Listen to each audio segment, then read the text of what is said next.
welcome to our vlog.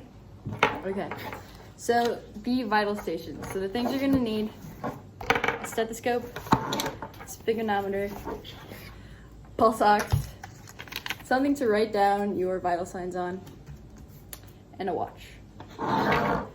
Okay, so starting off, you want to say Student Safety BSI, and you want to introduce yourself to the patient. Hi, I'm Liz. I'm going to be your attendant today, and I'm going to take your vitals. Hi, Liz.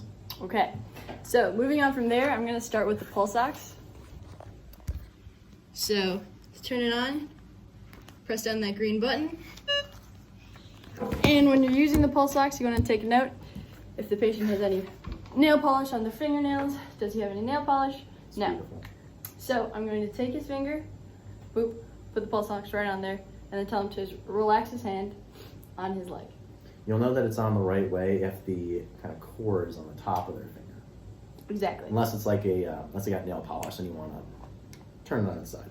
Also, there's this little picture of a finger right there. That's what it should look like.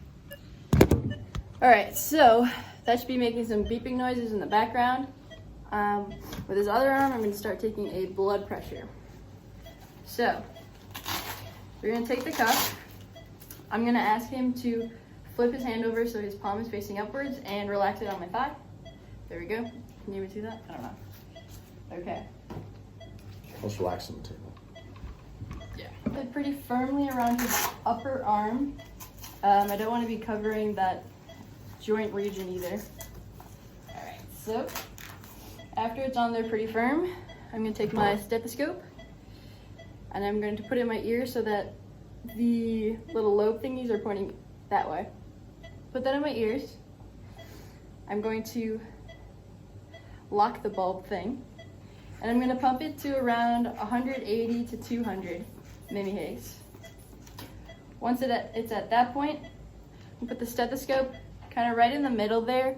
If you follow along the pinky, that's kind of where the brachial artery is, so that's a good place to start listening. At this point, I'm going to start releasing the cuff. So that first beep I hear will be the systolic.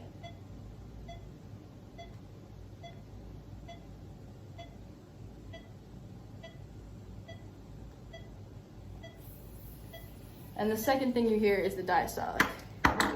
So after I hear the blood pressure, I'm just gonna note it down on my little Post-it pad.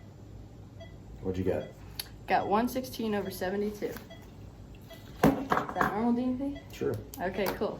So at this point, I'm going to take his pulse. So I'm just going to have him put his arm like this, and you want to follow the thumb side, find his pulse. Okay, so I found his pulse, and I'm going to count it for 30 seconds, and whatever number I get, I'm going to multiply by 2.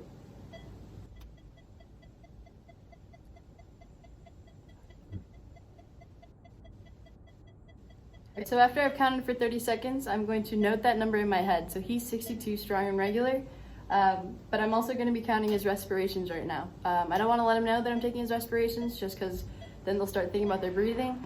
But now I'm going to take a look at his chest and count those respirations for 30 seconds.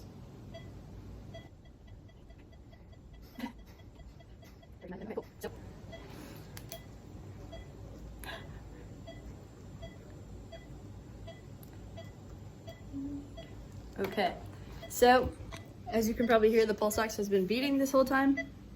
So right there is the number you're looking at. So you can see his number is 99. So I'm just take that off his finger. Okay.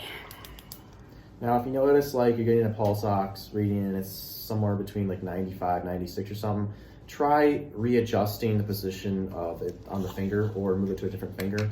That's a bit low. It's possible in some people, but in most cases, if you're dealing with a normal, healthy person, it should be set in around 98, 99, 100. So just always try and reposition if it looks kind of low to you.